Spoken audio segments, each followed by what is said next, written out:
क्योंकि आज देश का प्रधानमंत्री वो व्यक्ति है जो कपड़ा देखते इंसान को पहचानता है। इसलिए हमें आपत्ति है, इसलिए हमारे मन में सवाल है कि आप ये संशोधन सिर्फ और सिर्फ नफरत फैलाने के लिए, बांटने के लिए, जमीनों पे कब्जा करके अपने दोस्तों के लिए लाए हैं। ये सवाल है। कोई भी गैर संवैधानिक कानून अगर गलती से नंबर के बल पे पास होगा तो उसके खिलाफ पूरा देश एक साथ एक आवाज में खड़े होगा। हमको हिंदू और मुसलमान के दायरे में बांटने की कोशिश। मस्जिद है, दरगाह है, कब्रिस्तान है, तो उसका मैनेजमेंट ये इसी संविधान में लिखा हुआ है। इसके लिए जोरदार तालियां एक बार बताइए। ये है इसके लिए सज्जन कमेटी ने लिखा है कि हिंदुस्तान के अंदर 363 ऐसी संपत्तियां हैं जो वक्फ की संपत्ति है और उस पर सरकार ने कब्जा कर रखा है। इसको खाली करो। आज ये मुसलमानों के खिलाफ है, कल हिंदुओं के खिलाफ आएगा, फिर सिखों के खिलाफ आएगा, फिर ईसाइयों के खिलाफ आएगा, फिर बौद्धों के खिलाफ आएगा, फिर जैनियों के खिलाफ आएगा। पता चला 90 साल पुराना मंदिर जैन धर्म वालों का यहाँ तोड़ दिया। वारिस तुम ही हो, कन्हैया तुम ही हो, मेरी जीवन नैया के खेवैया तुम ही हो, और रखना मेरी लाज है बन मुरारी, करूं वंदना जग के वारिस तुम्हारी। ये हिंदुस्तान है, इसको समझो। यहाँ पे सब मिलजुल के रहना चाहते हैं। वक्फ संशोधन कानून पर सियासतदान की तरफ से बहुत कुछ कहा गया है। बरेली से लेकर देवबंद और हैदराबाद तक मुस्लिम लीडरान को भी आपने बोलते सुना होगा, लेकिन मुसलमानों के बीच इस सुलगते मुद्दे पर आम आदमी पार्टी के नेता राज्यसभा के सांसद संजय सिंह ने जो कहा वो गजब ढाने वाला था। तब जब वो गुजरी रात मुंबई की मस्जिद बिलाल पहुंचे थे, जहां भीड़ और कुछ अहम शख्सियत की मौजूदगी में सुन्नी जमीयतुल उलमा के अध्यक्ष सैयद मोइनुद्दीन अशरफ मोइन मियां ने उनका इस्तकबाल किया। अब हम आपको बगैर किसी तमहीद के संजय सिंह की तकरीर से रूबरू कराते हैं, इस गुजारिश के साथ कि सुनने के बाद हमें अपने तासुरात से जरूर रोशनास कराएं। ये वक्फ बिल जब आया और इसकी जेपीसी बनी तो उस जेपीसी के दौरान जो चर्चा हुई वो और उसके बाद जिस तरीके से ये बिल पास हुआ उसकी एक एक कहानी आपके सामने रखना चाहता हूं, और किस तरह से सरकार की मंशा क्या है वो आपको बताना चाहता हूं। इस कानून में संशोधन क्या है जिसको लेके हमें आपत्ति है? क्या हम हवाई विरोध कर रहे हैं? क्योंकि 1996 में भी वक्फ बिल का संशोधन पास हुआ, 2013 में भी वक्फ बिल का संशोधन पास हुआ, और 2013 में जो वक्फ बिल का संशोधन पास हुआ, एक सदन में शहनवाज हुसैन ने और दूसरे सदन में मुख्तार अब्बास नकवी ने, यानी कि भारतीय जनता पार्टी ने सपोर्ट करके उस बिल को पास किया। ये आपको जानकारी होना चाहिए। 96 में सबकी सहमति से संशोधन पास हुआ। आज क्या आपत्ति है? आज क्यों सवाल उठ रहा है? क्यों मन में शंका पैदा होती है? क्योंकि आज देश का प्रधानमंत्री वो व्यक्ति है जो कपड़ा देखते इंसान को पहचानता है। इसलिए हमें आपत्ति है, इसलिए हमारे मन में सवाल है कि आप ये संशोधन सिर्फ और सिर्फ नफरत फैलाने के लिए, बांटने के लिए, जमीनों पे कब्जा करके अपने दोस्तों के लिए लाए हैं। ये सवाल है। धारा 25 और 26 संविधान की क्या कहती है? वो कहती है कि इस देश में जो भी व्यक्ति रह रहा है, जिस भी धर्म को वो मान्यता है, वो अपनी धार्मिक मान्यताओं के हिसाब से पूजा कर सकता है, अर्चना कर सकता है, उपासना कर सकता है, इबादत कर सकता है, प्रेयर कर सकता है, गुरु ग्रंथ साहब का पाठ कर सकता है। वो अपनी धार्मिक मान्यता के हिसाब से वो अपने धर्म का पालन कर सकता है। तो राज्यसभा में भी 95 वोट इस बिल के खिलाफ पड़े, जिसमें से 5-6 सिर्फ मुसलमान रहे होंगे, बाकी सारे के सारे गैर मुस्लिम थे। यह है हिंदुस्तान की खूबसूरती, यह है हिंदुस्तान की एकता।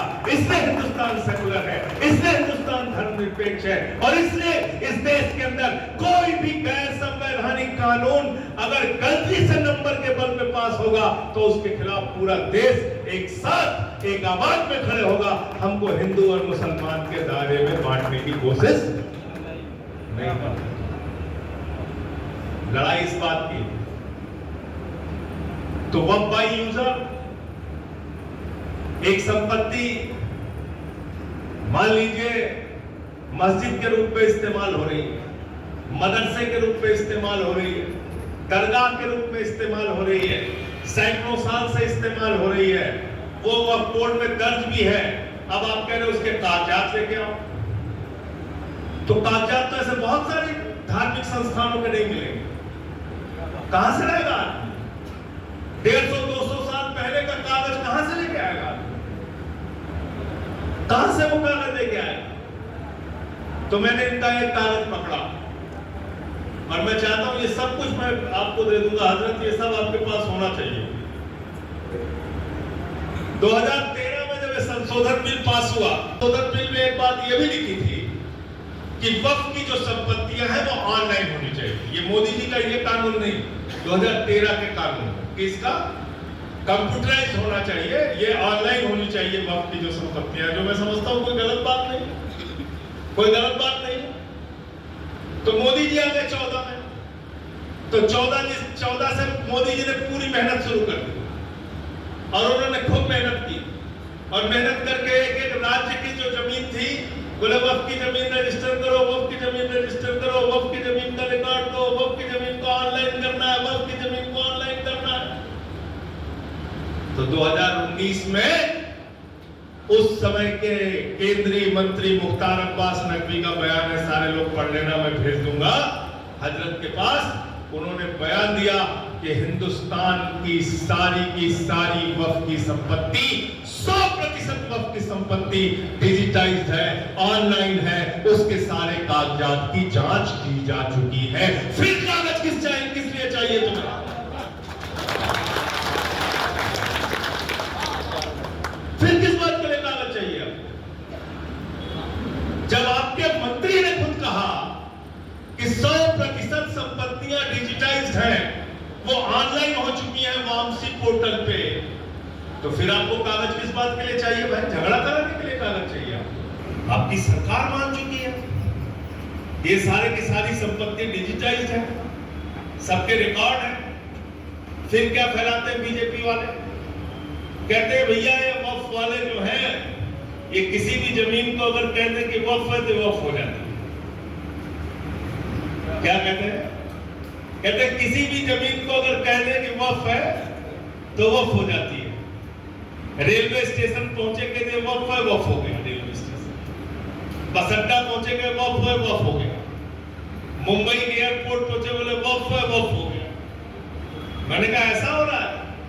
बोले नहीं ऐसा तो नहीं हो रहा। तो मैंने कहा फिर कैसा हो? बोले नहीं जहां जहां जो कह दिए सब वक्फ हो गया। तो कमेटी आई वक्फ बोर्ड की, वक्फ बोर्ड के लिए अफसर आए, माइनॉरिटी विभाग के बड़े बड़े अफसर आए। हजरत तो गए कमेटी के सामने, सब आते थे वहां पर, तो आए वो। तो मैंने पूछा भाई ये वक्फ की जो संपत्ति है, कोई भी मुसलमान या कोई भी वक्फ बोर्ड वाला किसी भी संपत्ति को कहते कि ये वक्फ की संपत्ति है, वो उसकी हो जाती है? कहने लगे नहीं साहब। तो हमने कहा फिर क्या होता है इसमें? तो बोले कि जैसे मान लीजिए अरशद भाई को अपनी कोई जमीन दान करनी है, तो पहले इनको एक फॉर्म में लिख के देना पड़ेगा कि मेरी ये 2 बिस्वा जमीन है, ये 2 बिस्वा जमीन की ये चौहद्दी है और मैं ये 2 बिस्वा जमीन मस्जिद के लिए या दरगाह के लिए या कब्रिस्तान के लिए दान करना चाहता हूं। तो वक्फ बोर्ड का इंस्पेक्टर सर्वेयर उस जमीन को जाके चेक करेगा कि वो जमीन अरशद भाई की है कि नहीं है, उसकी चौहद्दी सही है कि नहीं है, और जांच करने के बाद आके रिपोर्ट लगाएगा। और रिपोर्ट लगाने के बाद वो इस बात का इंतजार करेगा कि भैया ये है इनकी संपत्ति, ये दान करना चाहते हैं अरशद भाई, एक निश्चित समय सीमा है, एक टाइम है, इसके अंदर अगर किसी को भी कोई आपत्ति है तो अपनी आपत्ति दर्ज कराओ, तब ये जमीन वक्फ में दर्ज होगी। इसमें कहीं कोई गलत है क्या? कुछ गलत लग रहा है क्या आपको? किसी को कुछ गलत लग रहा है क्या? एक आदमी अपनी जमीन दान करना चाहता है, वो लिख के फॉर्म भर के देगा और उसके बाद उस जमीन की जांच होगी। किसी को भी उस जमीन पे आपत्ति है तो बताओ आके कागज को कि ये जमीन कहीं तुम्हारी तो नहीं है, इस जमीन में कहीं तुम्हारा कोई विवाद तो नहीं है। और जब वो टाइम बीत जाएगा तब वो संपत्ति वक्फ के नाम पे दर्ज होगी। ये है वक्फ बोर्ड में अपनी संपत्ति दान करने का तरीका। अब इसमें कहां से ये बात आ गई कि जो संपत्ति चाहो वो हो गई। तो झूठ फैलाना है दिन रात, बदनाम करना है, नफरत फैलानी है, यही काम करना है। यही सरकार का मकसद है, यही बीजेपी का मकसद है। लेकिन मैं फिर दोहरा रहा हूं कि ये देश अगर बचा है और बचेगा तो सिर्फ और सिर्फ भारत के संविधान की बदौलत। हम सबको मिलकर इसके लिए लड़ाई लड़ना है। और जहां धर्म की बात है तो हम लोग तो मिलजुल के रहते ही आपस में।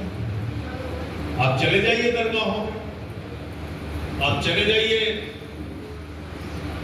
अकबरपुर, हजरत के जो खानदान है किछोचे शरीफ में चले जाइए, आपको वहां पे हिंदुओं की बड़ी संख्या मिलेगी। चले जाइए हजरत निजामुद्दीन औलिया की दरगाह में बहुत सारे हिंदू आपको मिलेंगे। चले जाइए अजमेर शरीफ में बहुत सारे हिंदू आपको मिलेंगे। चले जाइए हजरत वारिस अली साहब की दरगाह पे आपको बहुत सारे हिंदू मिलेंगे। वहां जाते हैं हिंदू, उनका अपनी भावनाएं हैं, अपनी बातों को कहने का, अपने तरीके से पूजा अर्चना करने का दरगाहों पे जाते हैं। वो बाराबंकी की दरगाह में जाते हैं तो कहते हैं वारिस तुम ही हो, कन्हैया तुम ही हो, मेरी जीवन नैया के खेवैया तुम ही हो, और रखना मेरी लाज है बन मुरारी, करूं वंदना जग के वारिस तुम्हारी। ये हिंदुस्तान है, इसको समझो। यहां पे सब मिलजुल के रहना चाहते हैं। ये बात अपने दिल में बैठा लीजिए कि आपको भीख नहीं मांग रहे, आप बाबा साहब डॉक्टर भीमराव अंबेडकर के द्वारा लिखे गए भारत के संविधान का हक मांग रहे हैं अपने लिए। ये बात अपने दिल और दिमाग में बैठा लीजिए, तब आपकी लड़ाई ज्यादा मजबूत होगी। और उसमें क्या लिखा है? उसी संविधान के अंदर लिखा हुआ है धारा 25 और 26 में कि हर धर्म के मानने वाले लोग अपनी धार्मिक संपत्तियों का प्रबंधन स्वयं से करेंगे। क्या लिखा हुआ है? अपने धार्मिक संपत्तियों का प्रबंधन स्वयं से करेंगे। यानी कि मस्जिद है, दरगाह है, कब्रिस्तान है, तो उसका मैनेजमेंट ये इसी संविधान में लिखा हुआ है। इसके लिए जोरदार तालियां एक बार बताइए। ये है, इसके लिए हम लड़ते, इसके लिए हम लड़ते। इसमें लिखा हुआ, और मोदी जी अगर इनकार कर दे कि इसमें नहीं लिखा हुआ है, मैं अपनी लड़ाई पीछे ले लूंगा, लेकिन इसमें लिखा हुआ है। और इसमें सिर्फ मुसलमान के लिए भी नहीं लिखा हुआ है, इसमें हिंदू के लिए भी लिखा हुआ है, सिख के लिए भी लिखा हुआ है, ईसाई के लिए भी लिखा हुआ है, जैन के भी लिए लिखा हुआ है, बौद्ध के भी लिए लिखा हुआ है। किसी का भी हक माना जाएगा, हम सब मिलकर आवाज उठाएंगे। गलत तो नहीं कह रहा हूं, गलत तो नहीं कह रहा हूं। और मैंने पार्लियामेंट के अंदर कहा था, चिल्ला चिल्ला के कहा था, जेपीसी में भी कहा था कि किसी को खुश होने की जरूरत नहीं है इस वक्त कानून पे। मेरी बात को याद रखना, आज ये मुसलमानों के खिलाफ है, कल हिंदुओं के खिलाफ आएगा, फिर सिखों के खिलाफ आएगा, फिर ईसाइयों के खिलाफ आएगा, फिर बौद्धों के खिलाफ आएगा, फिर जैनियों के खिलाफ आएगा। पता चला 90 साल पुराना मंदिर जैन धर्म वालों का यहां तोड़ दिया। 90 साल पुराना मंदिर इसी मुंबई में तोड़ दिया गया। बौद्ध धर्म के मानने वाले लोग बोध गया में आंदोलन कर रहे हैं आंदोलन। तो किसी को भी खुश होने की जरूरत नहीं है, बात मैंने कहा था। तो पहली चीज तो आप सब लोग अपने दिमाग में रख लीजिए कि ये संविधान है जिसमें साफ तौर पे लिखा हुआ है कि आप अपनी धार्मिक मान्यताओं के हिसाब से इबादत कर सकते हैं, प्रेयर कर सकते हैं, पूजा कर सकते हैं, अर्चना कर सकते हैं, और अपनी धार्मिक मान्यताओं के हिसाब से जो आपकी संपत्तियां हैं उसका प्रबंधन कर सकते हैं। अब ये बात इसमें लिखी हुई है। तो ये बिल लेके आए संशोधन, कहने के साथ ये संशोधन है, इसको पास कर दीजिए। संजय सिंह जी हमने कहा कैसे पास कर दे? क्या लिखा हुआ है इसमें? कह रहे हैं इसमें लिखा हुआ है कि 5 साल तक जो मुसलमान प्रैक्टिसिंग मुसलमान होगा सिर्फ वही दान कर सकता है। अब दुनिया का पहला कानून मोदी जी लेके आए, पूरी दुनिया में पहला कानून मोदी जी लेके आए हैं। कह रहे हैं कि जो 5 साल तक मुस्लिम धर्म के सारे रीति रिवाजों का पालन करेगा सिर्फ वही दान कर सकता है। पढ़ा है कि नहीं? कितने लोगों ने पढ़ा इस चीज को? पढ़ा है ना? इसमें लिखा हुआ है, नए संशोधन बिल में लिखा हुआ है। मैंने कहा भाई वक्फ के लिए हिंदुओं ने भी दान किया है, वक्फ के लिए मुसलमानों ने दान किया है, वक्फ के लिए सिखों ने भी दान किया है।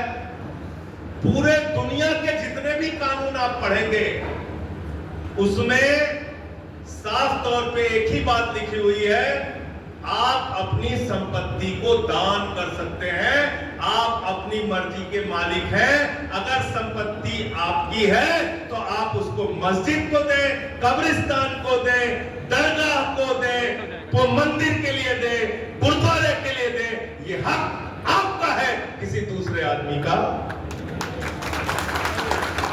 गलत तो नहीं कह रहा हूं? और मान लीजिए कोई आदमी धर्म को नहीं मानता है, मैं तो एक और उदाहरण दे रहा हूं, कोई आदमी धर्म को नहीं भी मानता, नास्तिक है, क्या उसको भी दान करने से आप रोक सकते हैं? क्या विधायक रोक सकते हैं दान करने से? कोई धर्म को नहीं मानता उसको भी दान करने से आप नहीं रोक सकते।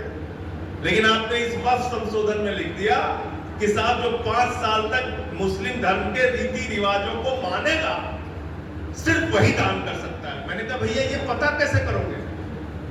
कैसे पता करोगे कि हमने 5 साल तक मुस्लिम धर्म के रीति रिवाजों का पालन किया कि नहीं किया? अमीन पटेल साहब ने 5 साल तक मुस्लिम धर्म के रीति रिवाजों का पालन किया कि नहीं किया, ये पता कैसे करेंगे मोदी जी? इनके घर में सीसीटीवी कैमरा लगाएंगे, ये देखेंगे कि कितने वक्त की नमाज पढ़ते हैं, ये रोजा रहते हैं कि नहीं रहते, मस्जिद जाते हैं कि नहीं जाते, कैसे आप तय करोगे? इसलिए ये तय करने का हक किसी को नहीं है कि कौन धर्म का पालन कर रहा है या नहीं कर रहा है। जो मुस्लिम के घर में पैदा हुआ उसकी पहचान मुसलमान के रूप में है, जो हिंदू के घर में पैदा हुआ उसकी पहचान हिंदू के रूप में है, जो सिख के घर में पैदा हुआ उसकी पहचान सिख के रूप में है। आप कौन होते तय करने वाले? इन्होंने लिखा कि वक्फ बोर्ड में गैर मुस्लिम सदस्य हो सकता है।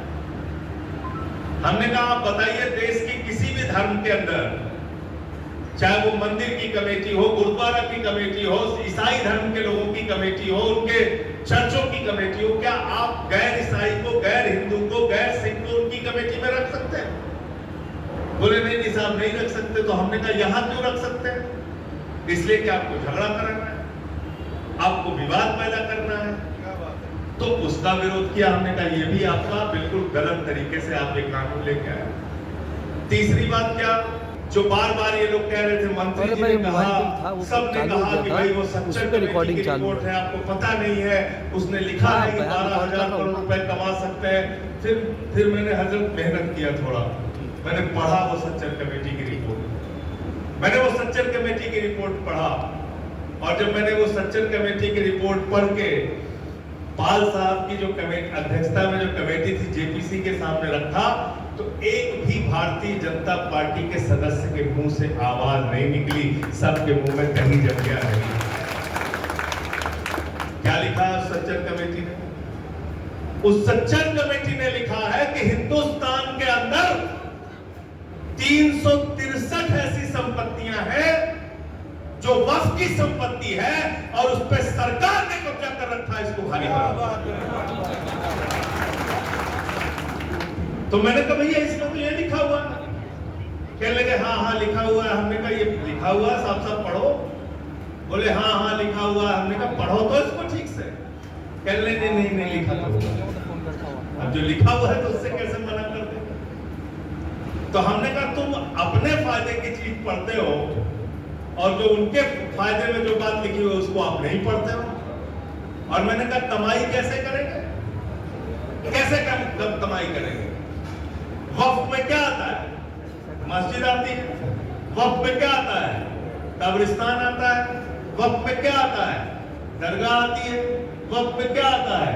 मदरसा आता है।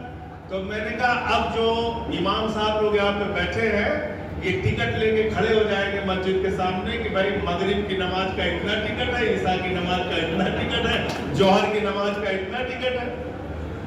टिकट लगेगा क्या मस्जिद में? टिकट लगेगा क्या? लगता है क्या? लगता है? तो आमदनी का जरिया कहां है? कब्रिस्तान में जाके मुर्दों से कहेंगे भाई उठिए उठिए, मोदी जी ने पैसा मांगा है, उठिए उठिए उठिए। कब्रिस्तान में पैसा वसूलोगे क्या? वसूलना है क्या पैसा कब्रिस्तान से? नहीं। मदरसे में भी अपने पास से ही लोग लगा के चलाते हैं किसी तरीके से। दरगाह में थोड़ी बहुत जो चढ़ावा चढ़ता है, उसके माध्यम से वहां की कमेटी उसके संचालन का काम करती है। तो आमदनी कहां से हो रही? और हर चीज में व्यापार क्यों खोजना? हर चीज में धंधा, हर चीज में धंधा। धर्म के नाम पे धंधा मत करो। धर्म वालों को अपने धर्म का पालन करने दो। मोदी जी, आप ये धर्म के नाम पे धंधे की राजनीति बंद करो। फिर उसमें लिखा कि वक्फ बाय यूजर हम चेंज कर देंगे, यानी कि ये संपत्ति अगर वक्फ में दर्ज है। अच्छा, एक चीज और क्या फैलाते हैं भाजपाइयों ने फैलाया, कहने लगे साहब वक्फ के पास इतनी जमीन इतनी जमीन इतनी जमीन है कि 50 देशों के पास उतनी जमीन है। वक्फ के पास इतनी जमीन है कि 50 देशों के पास उतनी जमीन नहीं। तो हमने कितनी जमीन है? बोले 9 लाख एकड़ जमीन। तो 4 राज्यों का, सिर्फ 4 राज्यों का डाटा कपिल सिब्बल साहब ने पार्लियामेंट में रखा था। सिर्फ 4 राज्यों में 10 लाख एकड़ से ज्यादा जमीन मंदिरों के नाम पर दर्ज है और पूरे देश में करीब करीब 24 लाख एकड़ से ज्यादा जमीन है। अभी ऑर्गेनाइजर ने लेख छाप दिया, जो संघ का मुख्य पत्र है, उस संघ के मुख्य पत्र ने लिखा कि भैया ये वक्फ वाला तो कानून बन गया किसी तरीके से, अब चर्चों का काम ठीक करना पड़ेगा। चर्च वालों के पास 17 लाख एकड़ जमीन है, जो मैंने पार्लियामेंट में कहा था। कह रहे चर्च वालों के पास 17 लाख एकड़ जमीन है। तो आप देखें इनकी मंशा क्या है। ये चाहते दिन रात आप झगड़ा करते रहे, उलझे रहे, लड़ाई लड़ते रहे, लेकिन जो बात अमीन पटेल साहब ने कही और जो बात इस बाबा साहब के संविधान में लिखी हुई है, ये हिंदुस्तान है। और हिंदुस्तान की खूबसूरती ये है कि जब ये बिल आया तो 232 लोगों ने लोकसभा में इस बिल के खिलाफ वोट दिया, जिसमें सिर्फ 24 मुसलमान थे, बाकी सब हिंदू, सिख और ईसाई। ये हिंदुस्तान है। आप इस देश को बांट नहीं सकते, इस देश की एकता को, धर्मनिरपेक्षता को तोड़ नहीं सकते।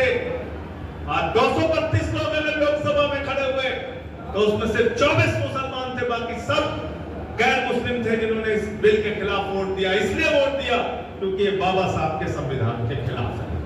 बार बार मुसलमानों की देशभक्ति पे सवाल उठाना ठीक नहीं है। की घटना के बाद पूरा कश्मीर सड़कों पे आया उन आतंकवादियों के खिलाफ आवाज उठाने के लिए। और अभी जब पाकिस्तान के खिलाफ लड़ाई का मामला चल रहा था, पूरे हिंदुस्तान का मुसलमान सड़कों पे आया और उसने कहा कि हम हिंदुस्तान के साथ खड़े हैं, सरकार के साथ खड़े हैं। मुल्क से बढ़ के, देश से बढ़ के कुछ नहीं है। वालों की हिफाजत फरमाना, या अल्लाह हमारे मुल्क की हिफाजत करने वालों की हिफाजत फरमाना, या अल्लाह हमारे मुल्क की हिफाजत करने वालों की हिफाजत फरमाना, मौला हमारे मुल्क के संविधान की हिफाजत फरमाना। देख रहे होगा कि आने वाली 20 तारीख को सुप्रीम कोर्ट के अंदर आने वाले वक्त में सुनवाई होने वाली है। द लीडर के लिए अमजद खान, मुंबई।